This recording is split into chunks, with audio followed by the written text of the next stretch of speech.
I'd like to introduce the President of the Dominican Republic, President Fernández, and the First Lady, Mrs. Cedeno de Fernández.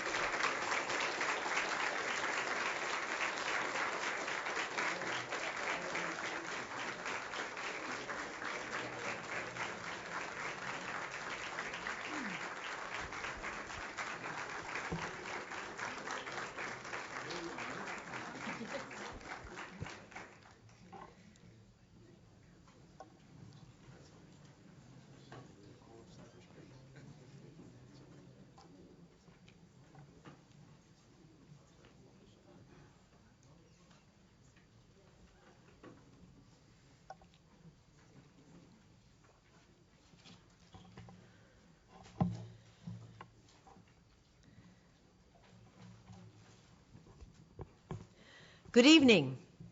Bienvenidos. On behalf of the entire Brooklyn Law School community, I am delighted to welcome President Leonel Fernández and First Lady Margarita Cedeno de Fernández to our campus. I'd also like to welcome several key members of his staff who have accompanied him. Mr. John Gagan, Jr., the Executive Director of the Presidential Commission on the Millennium Development Goals and Sustainable Development, also known as COPDES. It is the first presidential commission ever to be established for monitoring and evaluating a country's achievement of the United Nations Millennium Development Goals. Mr. Marco Herrera, the General Director of FUNBLODE, the Fundación Global Democracia y Desarrollo, President Fernández's foundation to promote global democracy, and Vivian Sunset, the Special Advisor to the President. I'd also like to welcome Federal Judge from the Eastern District Court of New York, Judge Dora Irizarry. President Fernández is visiting New York City this week, but he is not really a visitor. Although he was born in Santo Domingo, his family moved to New York when he was a child. He grew up in Washington Heights and often returns to visit the city's large, vibrant Dominican population. In fact, he is here so often that he is more of a part-time resident than a visitor. President Fernández attended the Louis D. Brandeis High School on the Upper West Side, and after his graduation, he returned to the Dominican Republic, where he studied law at the Universidad Autónoma de Santo Domingo. While a student, he joined and became an active member of the Dominican Liberation Party. He took part in the Dominican student protest movement of the 1970s, but his political activism did not interrupt his academic career. In 1978, he was awarded his Juris Doctor degree with honors, and he was named the best student in his graduating class. Following graduation, he practiced law, and he worked as a journalist and a teacher. He is the author of several books on politics and history, and he has written a number of articles on culture, history, communications policy, and law. He has received honorary degrees from a number of distinguished colleges and universities. In 1994, he embarked on his presidential campaign, advancing a platform calling for political reform, and he has not looked back. President Fernández was elected to his first term of office in 1996 when he was 42 years old, the youngest person ever elected to that office. During that first term, the president worked hard to improve foreign relations, instill a sense of ethics in government, and attract high-tech manufacturing companies to the Dominican Republic. His efforts paved the way for a period of unprecedented economic growth. At that time, there was a one-term limit for the office of president. And after a very successful 4 years in office, Mr. Fernández returned to private life. However, public life was not yet over for him. After he left office, the Dominican Republic faced a financial crisis, highlighted by the collapse of one of the country's largest banks. A change in the Constitution allowed Mr. Fernández to run for a second non-consecutive term. He steadied the economic landscape and again spurred economic growth by initiating new projects, such as the completion of the only subway system in the Caribbean outside of Puerto Rico. Now, no doubt he was inspired to do that by having grown up alongside the A train. In 2008, he ran for a third term under the rally cry, Pa'lante, or Onward. He continues to have the support of the Dominican people, garnering nearly 54% of the vote in a 7-person race. He comes to us today to discuss continuing reform measures in his country and among the Caribbean nations. We are very excited to have him here. We are honored to have this opportunity to hear firsthand about the changes taking place in the Dominican Republic under his leadership. It is my great honor and my pleasure to introduce President Leonel Fernández.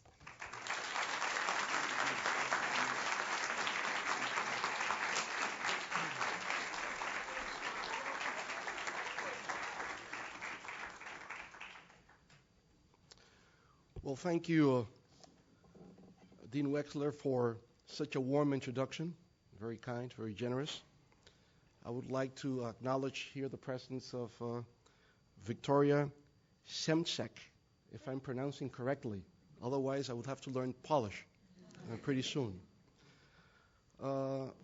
Also, the presence of the Dominican ambassador in Washington, Roberto Saladin, and my wife, the First Lady of the Dominican Republic, Margarita Cedeño, as well as some other Dominican government officials that are with me in this delegation.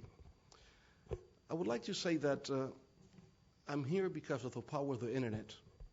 Just searching one day, I entered the Brooklyn Law School website, and I found out about Victoria and her work here at the Brooklyn Law School Library. And so I became interested about establishing some sort of relationship, and then through one of my assistances, we came in direct communication. And meeting through the cyberspace, here I am today physically with you.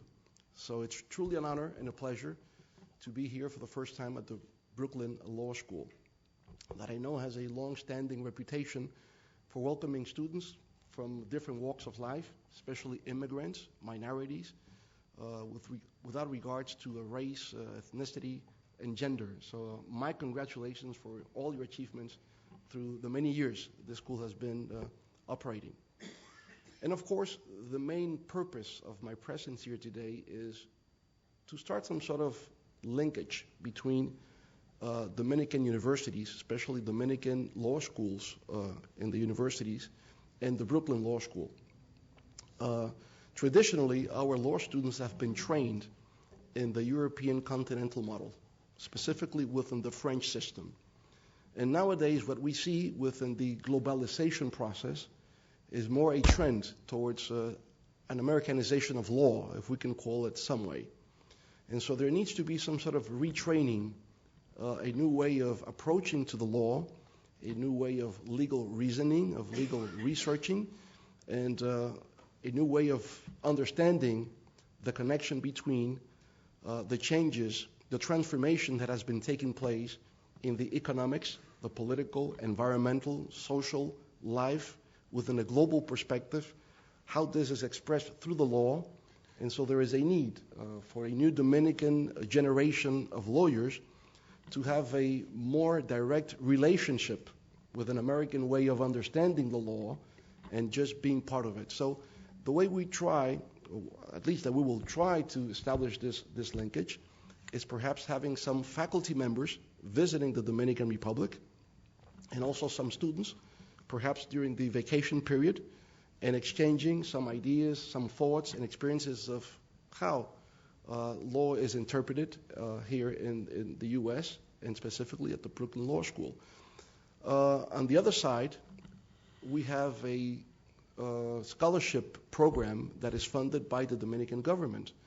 And perhaps we can also send some students to spend some time here and be part of the legal clinics and different programs that will enable them to have a practical sense of the way that you practice law here in the U.S. In that way, I think they can make a combination of their traditional training within the European legal system and the U.S. Legal system with a vision and some sort of understanding of how this is connected to a more global world. So this is the main purpose, trying to establish this new connection, this new linkage between the Dominican Republic and Brooklyn Law School. And I know that you have here some students coming from Latin America. As I understand, there's an association of Latin American studies here at Brooklyn Law School. Can I see some hands from Latin American students? Well, not so many, nevertheless. I was planning to shift into Spanish, but I know I can't now. So I have to stick with English, right? I would also like to share with you some views, some experience about a process we're going through now in the Dominican Republic that deals with a constitutional reform. But before I go into that, I would like to give you some background about the Dominican Republic, some historical background, some political background, because I know you know a lot about Dominican baseball players here in the U.S. That I know that you know a lot about Pedro Martinez and Sammy Sosa and all the others.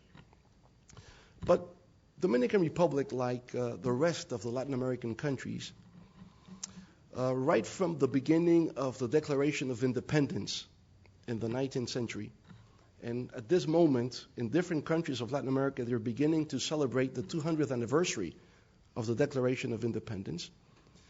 Dominican Republic came a little bit later. We declared our independence, paradoxically, from Haiti, not from a European colonial power, but from our neighbor, from Haiti, in 1844. So we're still some way to go before we celebrate our 200th anniversary. But nevertheless, what I'm trying to say is that all the countries in Latin America, when they broke away from the European colonial powers and became independent, their aspiration was to establish a democratic system. They wanted to be exactly what had been achieved in the U.S. when the 13 colonies separated from the British Empire and created the first republic known historically. Not a monarchy, but a republic with a president. But unlike the U.S., this dream never became true in Latin America in the 19th century. And as a matter of fact, not even in the 20th century.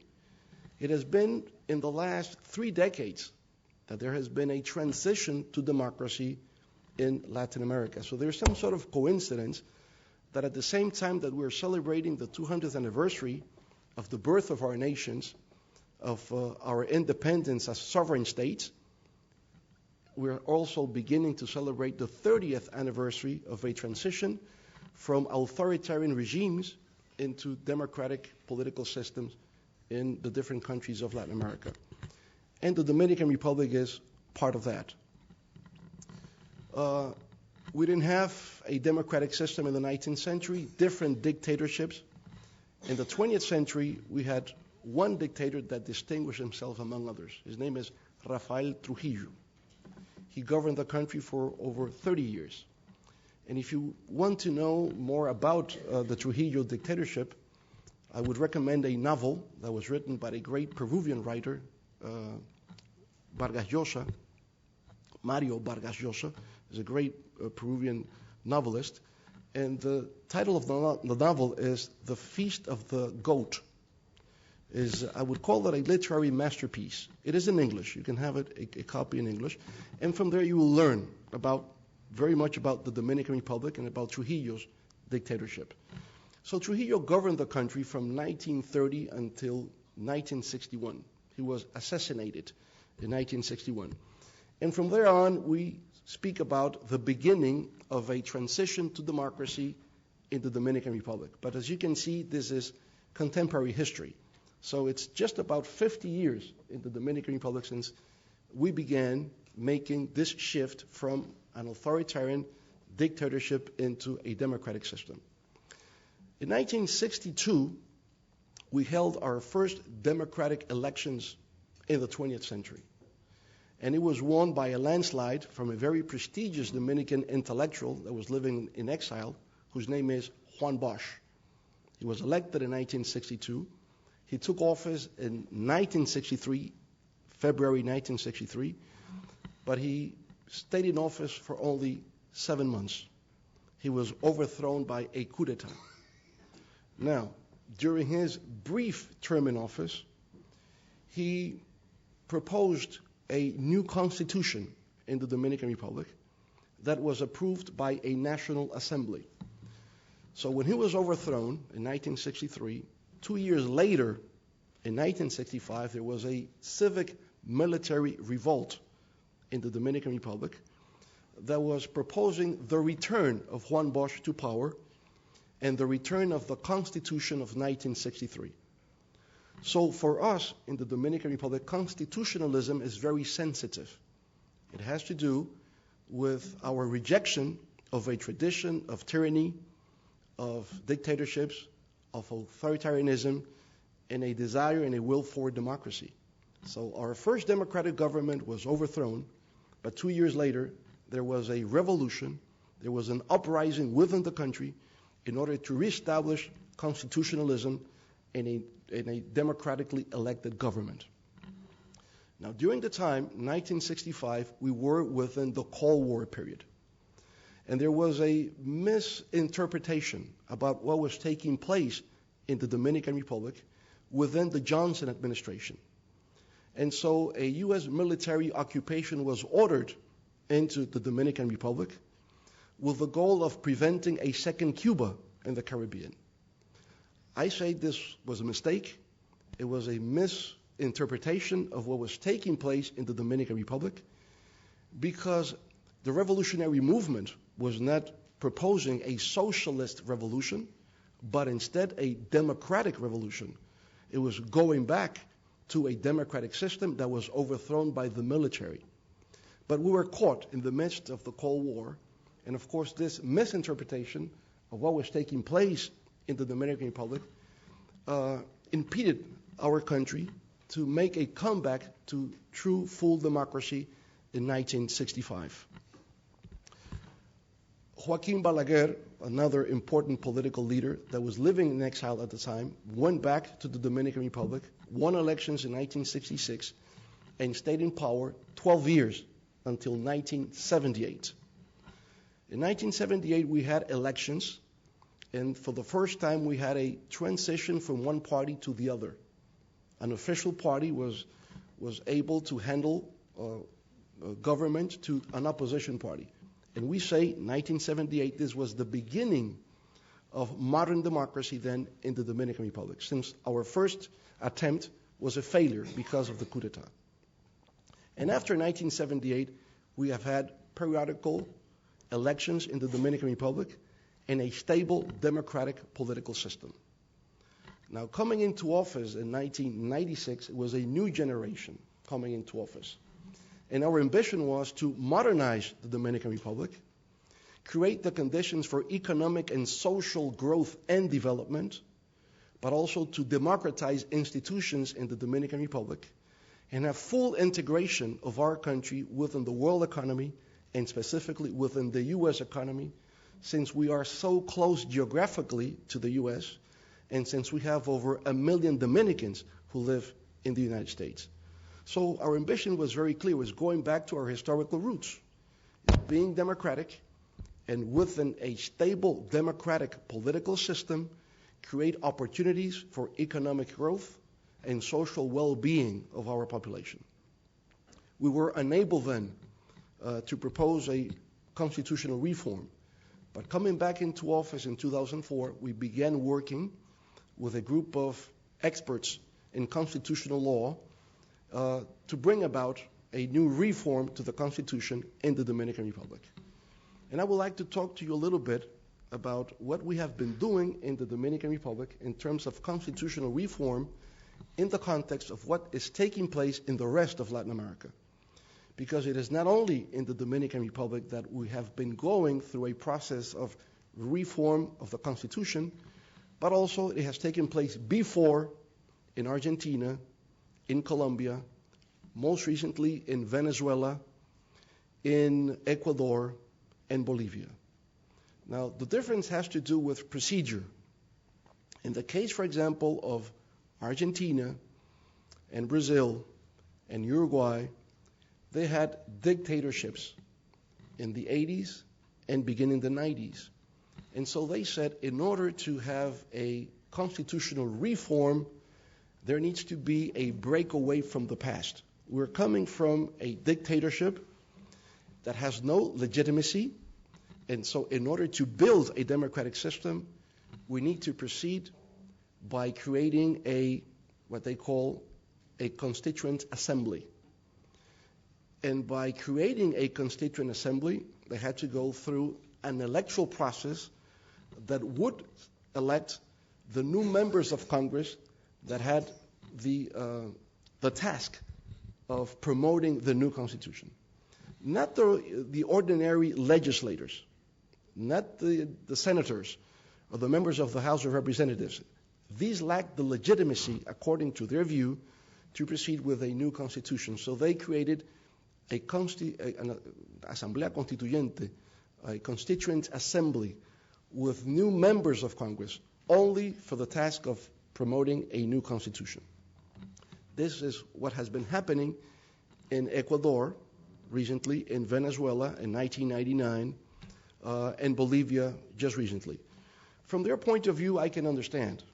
In Bolivia, for example, the indigenous population had been left out since Bolivia became a new state in the 19th century. So the president of Bolivia, Evo Morales, thought that a new constitution should give voice to those that had traditionally, historically, been left out. And so he proceeded with a constituent assembly. President Chavez in Venezuela in 1999 said, democracy that began in 1959 in Venezuela with what they call the agreements of Punto Fijo had come to an end. The two different political parties in Venezuela became too corrupted, too inefficient. Democracy became a failure, so we have to begin a new era. And for that, he convened also a constituent assembly for a new constitution. The same with President Correa in Ecuador. The same. The indigenous people have been left out traditionally.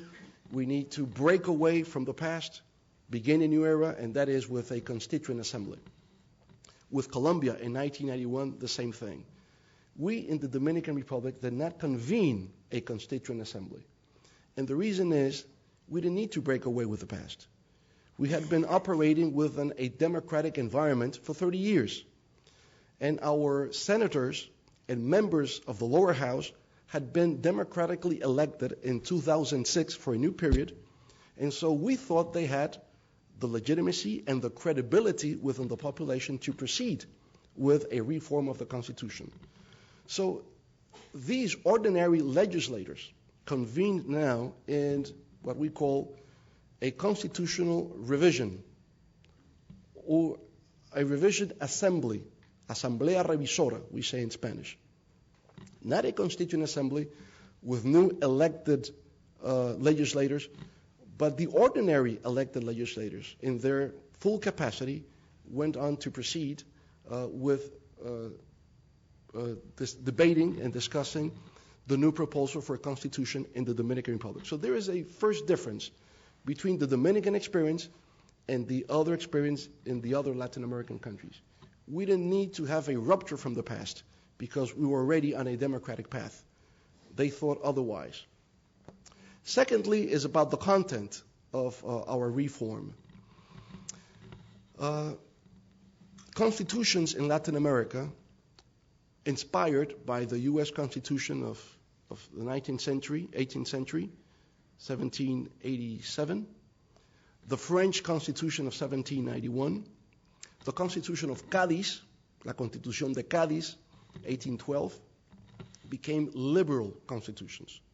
So right from the beginning, we considered outlining a set of rules in favor of individuals, human rights, to protect the individual from the abuse of the state.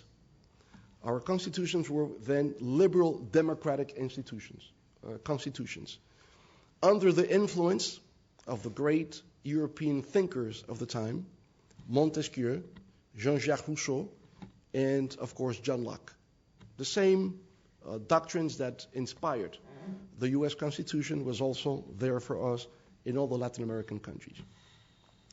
But beginning the 20th century with the Mexican Revolution of 1910, when they promulgated their constitution in 1917, what is called the Constitution of Querétaro, La Constitución de Querétaro 1917, they introduced a new element within the constitutions.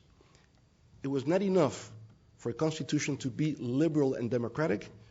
They also had to consider the social factor, social elements.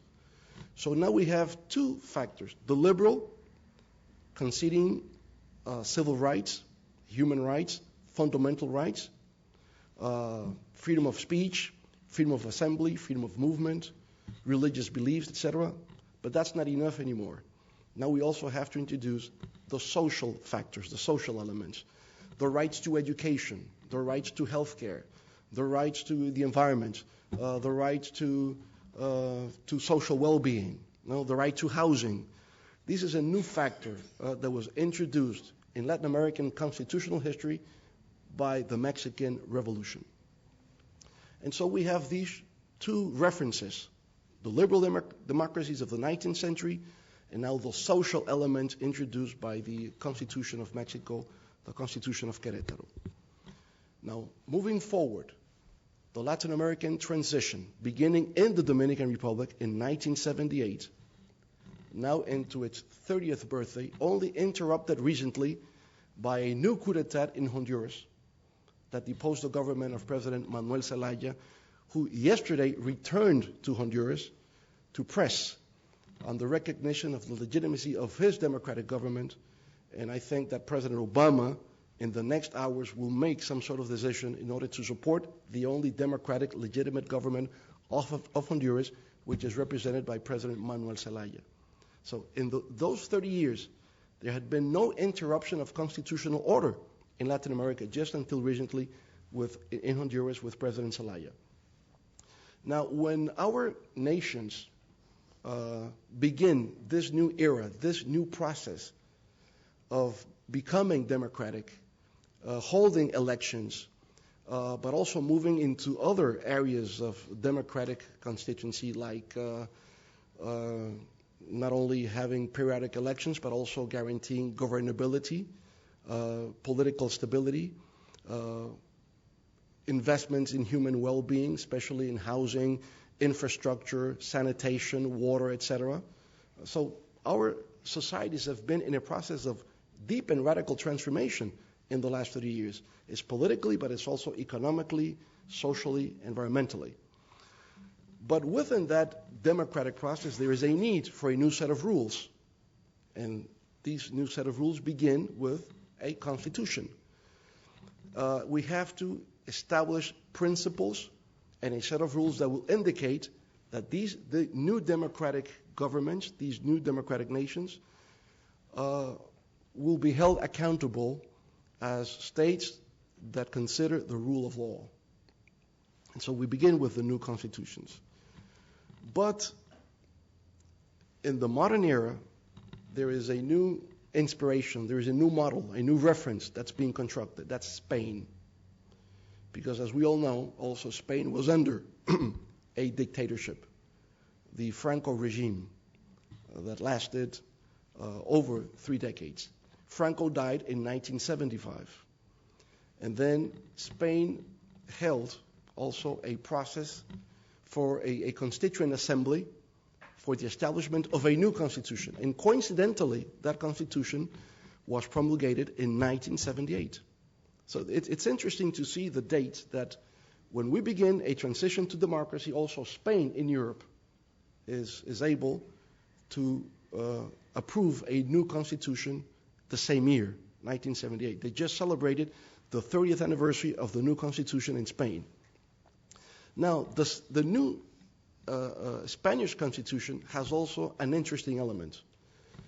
In the first article, they declare themselves as a social and democratic state. So they also integrate those two elements or factors I was talking about. Their constitution is a liberal democratic institution, but it's also a social constitution. Those two elements that we considered in the Mexican Constitution of 1917. And so the Spanish Constitution becomes a model for the rest of Latin America, and they tend to somehow have it as a paradigm of the new constitutionalism in Latin America. It's democratic, it's social, and it's content. We in the Dominican Republic, of course, began debating the content of our new constitution with legal experts from Spain, from Portugal, from different parts of Europe, and also from Latin America.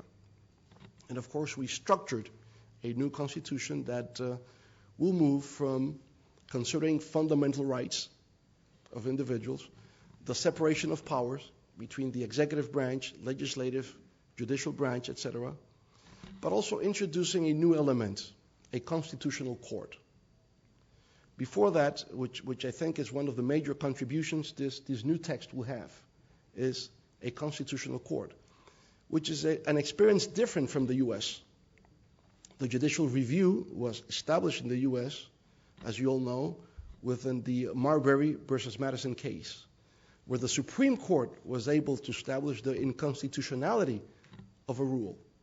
Now, in our case, we consider that if the Supreme Court, as part of the judicial system, has the power, has the authority to nullify a law or a presidential decree, it is incurring into a violation of the principle of the separation of powers, because it is part of the system. So there is a legal tradition that goes back to Austria, 1920, and then after the Second World War, some of the countries that were part of the fascist group, Italy and Germany, that after the war, with their new constitutions, they also went back to the tradition of creating a constitutional court aside from the Supreme Court that will have the authority to consider all the allegations against the constitutionality of any set of rules, either be a law enacted by Congress, a presidential decree, a resolution, or any other type of rule. We consider that if you have an independent body, a constitutional court, with the authority to look at this, you can guarantee a separation of powers.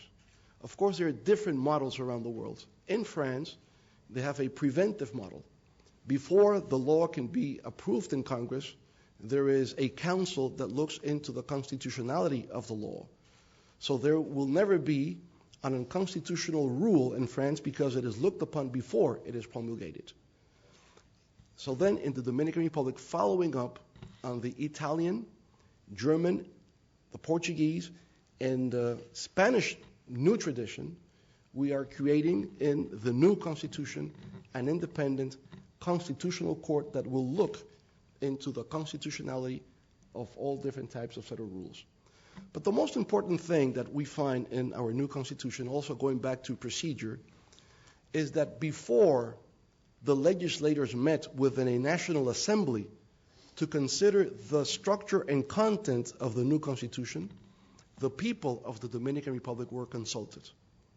So instead of a constituent assembly, we had a consultative process with the people, within all civic organizations.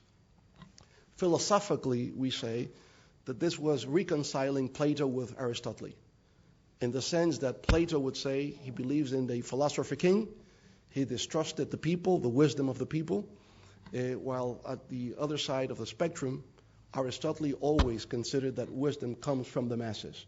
So we reconcile both.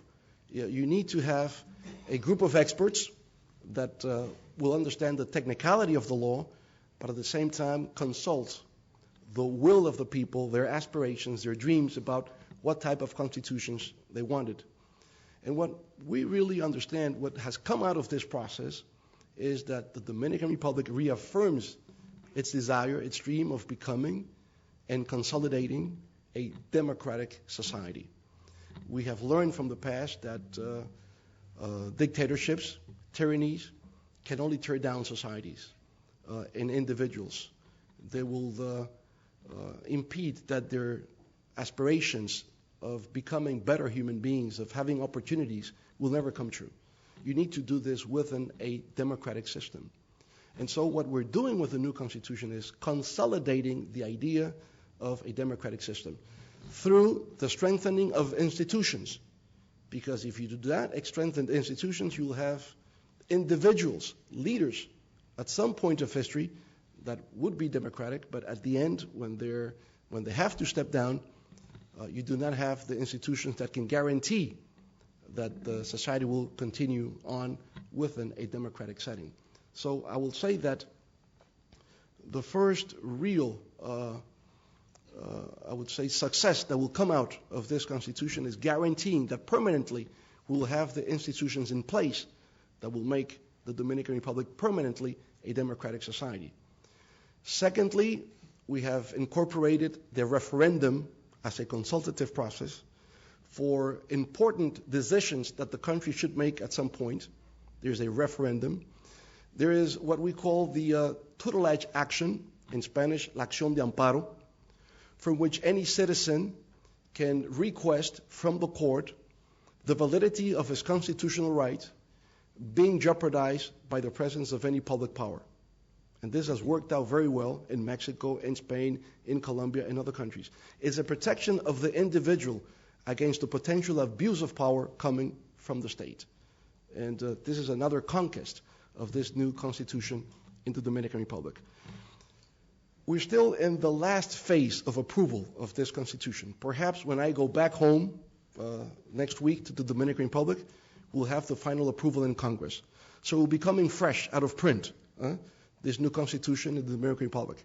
I promise I will send you copies of the new constitution here. So maybe you'll become interested in studying what we have been doing and make a comparison with other countries in Latin America and understand and see the historical process that has been taking place in our countries in fulfilling our historical dream of becoming mature democracies that can guarantee opportunities for their citizens. So thank you very much for listening, for having me here today, for taking your time and your patience to listen to me with my bad English. I'm just trying to adjust my linguistic pattern. I come from a Spanish language family, just arrived 2 days ago, and I'm still trying to set up my capacity to explain in English all these technical legal references that you know about. So thank you so much for listening, for paying attention, and for being so kind. Thank you.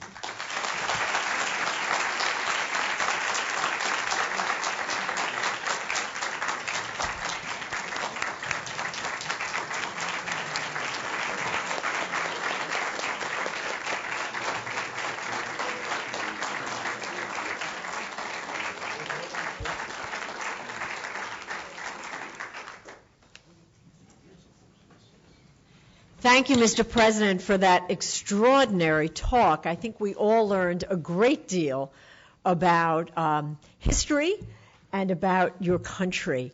We do have time for some questions. Are there any in the audience? Speak right up. Don't be shy.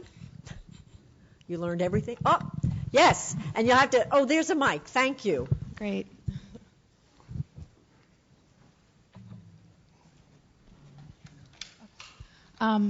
So, Mr. President, I guess in light of knowing that you were arriving here at our school, some students have been discussing changes that have been taking place to the Constitution recently, as of last week, actually. And some of us have some concern about Article 30, which, for those of us who haven't been researching the issue, it prevents women from having abortions ever, I guess in case even of incest or rape. So we were wondering about if you could talk about that a little bit and explain the motivation, maybe your position, and how that really came about, because I guess in comparing now your Constitution to ours, there's a big difference. Well, you really surprised me. You know much more than I thought.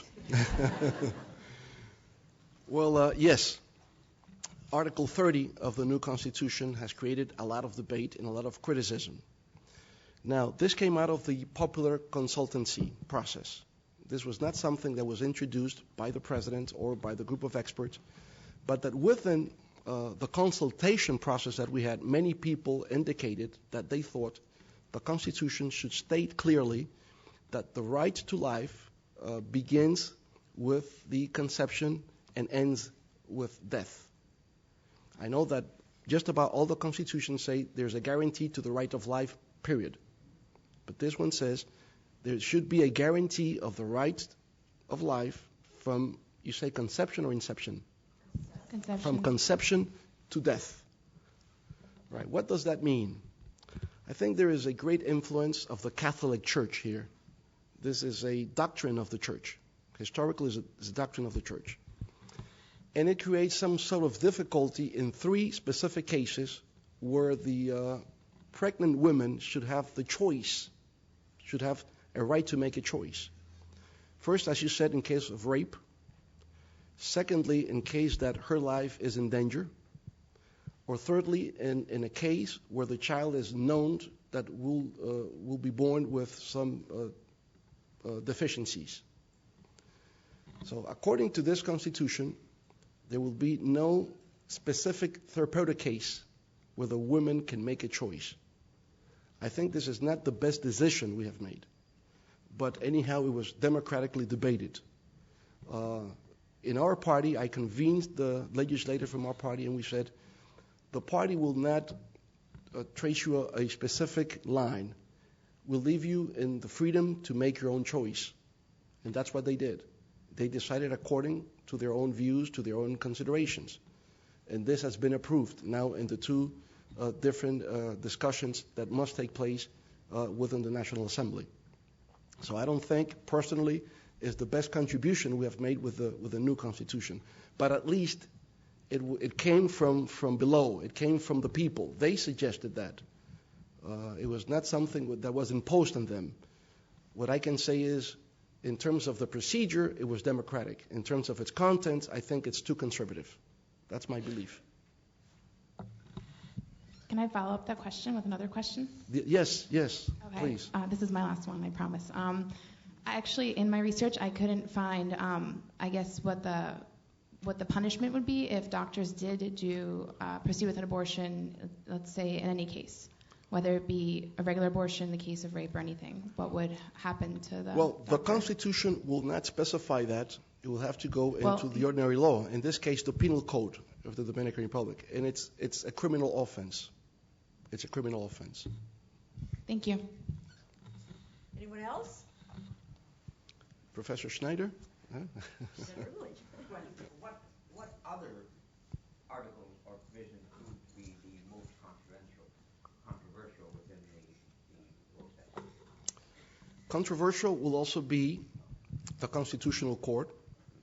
For example, the President of the Supreme Court has been outspoken in saying that the Supreme Court should have the authority for the questioning of the constitutionality of the law. So this has been also very controversial. It's different from the U.S. Here, you begin from the lower courts and you end up at the Supreme Court. In the Dominican Republic, there is a direct action to the Supreme Court to declare the constitutionality of the law or the decree. So this has also become very controversial. The other most controversial article of the new Constitution. Those two, Article 30 and the one on the Constitutional Court. Otherwise, everyone has been agreeing with the content of this Constitution. Someone else?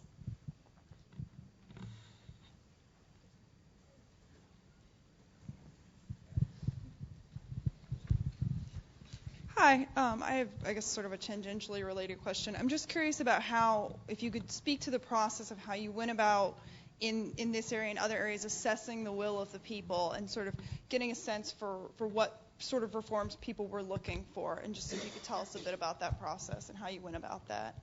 That's an interesting question. What we did is we call it a popular consultancy o consulta popular.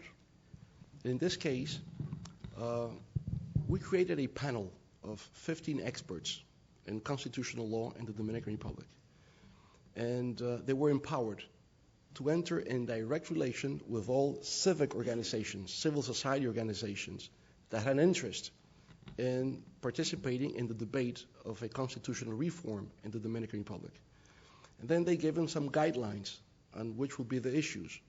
And then they convened in each of their organizations, and then they came up making suggestions on the different issues that were within the guidelines. But we're talking about over 1 million people that were consulted. And they presented their proposals. And so the team set up all the proposals that were made and all the agreements that came up, and those we tried to integrate it within the draft that was presented to the revision assembly. Right? So this was the process, coming from below, taken by the experts, drafting this into technical legal language and presenting it to the assembly. So it was an interesting process, as I said before, the will of the people in a combination with the experts. Now, this Article 30, for example, came from the will of the people. And why? It's because the Dominican people are very religious.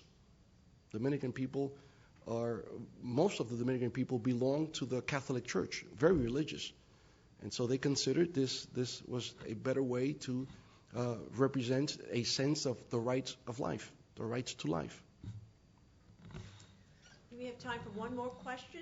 How about right back there? Right there. Benvenido, Mr. President. My question was how, if possible, that the constitutional revisions will affect the laborers from Haiti that live in your country right now. And second part to that question is, are there any provisions in your Constitution that will, empower minority classes to have some kind of power within the legal situation? Well, related to Haiti, or to any foreigners in the Dominican Republic, not specifically Haiti, what the provision considered in the new Constitution is, the question is, who is a Dominican? This is a question of nationality. Who is a Dominican? Dominican is anyone born of Dominican parents, either in Dominican territory or abroad. For example, someone that is born in the United States of Dominican parents, of course, is a U.S. citizen for being born in the U.S. according to U.S. laws, but his parents or her parents can make a declaration at the Dominican consulate and indicate that the new child is also a Dominican national. So there can be a choice. If it's born out of the territory of the Dominican Republic, is a national of that territory, but can also maintain the nationality of his or her parents. That's number one. Number two, if the offspring is born in the Dominican Republic, what happens then? It depends. It's of Dominican parents, a Dominican. If the parents are foreigners, it depends on the legal status of the parents. If they're diplomats or just passing by the Dominican Republic, they will not have the Dominican nationality. If the parents are illegally established in the Dominican Republic, they're not of Dominican origin. You might consider this is different from the U.S., and yes, it is. But I have to say, sometimes I have to explain to my American colleagues and friends that there is no universal law of nationality. There are different models around the world. I think the U.S. is very open because historically it has been very open. Secondly, because you have a large territory in the U.S. of continental size. But when you have small countries, it is difficult to have the same type of nationality laws in the Constitution or in your immigration laws. So what we're trying to do is to protect the Dominican Republic in terms of the nationality. If a foreigner has a legal permanent resident status, either from Haiti or from anywhere in the world, and the child is born in the Dominican Republic, is also considered a Dominican.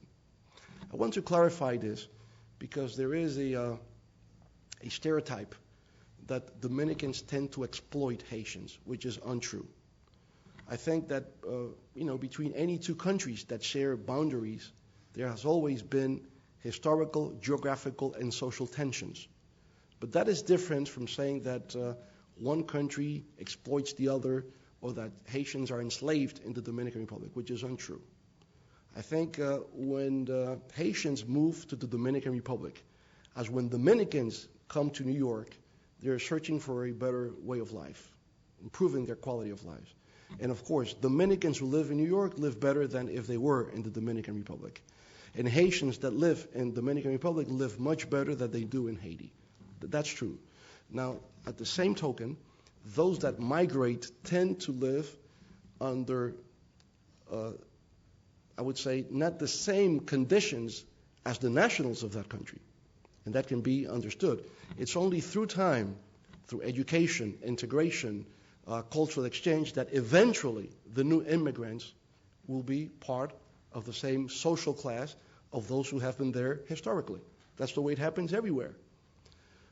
So this idea that the new constitution is to prevent the Haitians living in the Dominican Republic, that their children become Dominicans, no, because the Haitian constitution indicates that any child born of Haitian parents, no matter where, is a Haitian. So there is no exclusion and no discrimination towards foreigners or to any minority groups within the context and vision of this new constitution. Yes. Well, thank you, Mr. President, once again. It's been a pleasure to have you with us.